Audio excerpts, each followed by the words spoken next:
Macron's retirement reforms undermine the French Republic.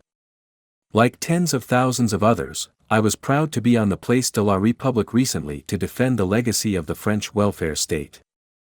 This is the Parisian square where so many protests have begun and whose name is a symbolic reminder of the storied ideals of the French Republic: liberté, égalité, fraternité.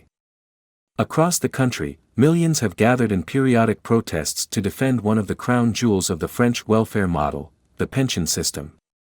President Emmanuel Macron is determined to reform the pension system and to increase the retirement age from 62 to 64, he first intended to push it to 65.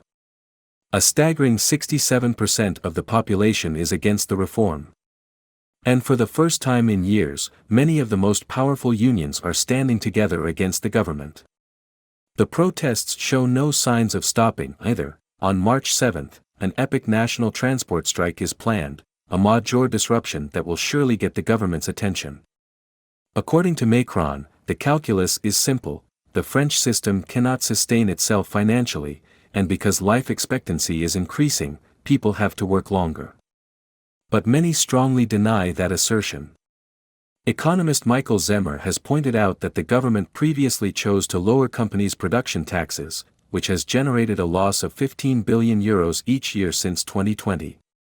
Because that loss had to be covered, the draft of the law for the new reform states explicitly that it aims to compensate for that previous tax cut. Under the new proposal, older citizens about to retire would contribute a disproportionate amount to public savings. Big companies, however, have far more resources at their disposal than individual citizens, and raising corporate taxes would be a fairer way of increasing government revenue. This is why many accuse Macron, who always wanted France to be a startup nation, of caring for the rich and their interests while imposing the economic burdens on the most fragile populations. It's certainly true that we live longer these days. In 2020, life expectancy in France at birth was approximately 85.3 years for women and 79.2 for men, according to France's National Institute of Demographic Studies. These are some of the highest figures in the world. But the mortality numbers vary among social classes.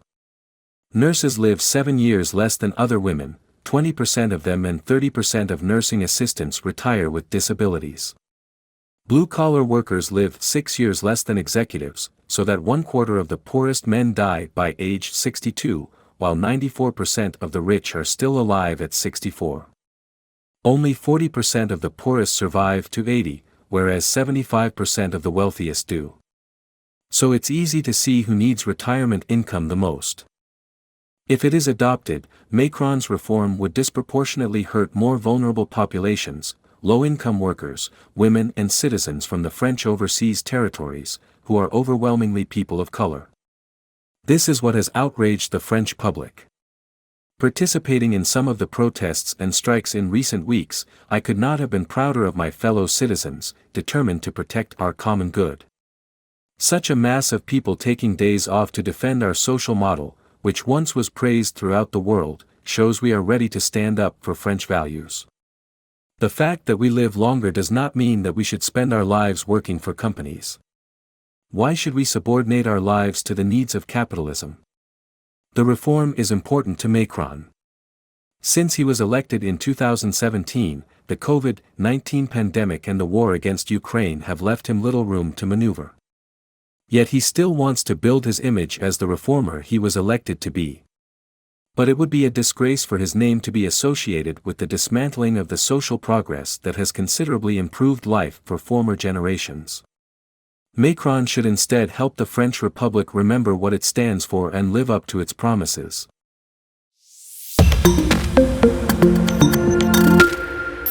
Macron's retirement reforms undermine the French Republic. Like tens of thousands of others, I was proud to be on the Place de la République recently to defend the legacy of the French welfare state. This is the Parisian square where so many protests have begun and whose name is a symbolic reminder of the storied ideals of the French Republic: liberté, égalité, fraternité. Across the country, millions have gathered in periodic protests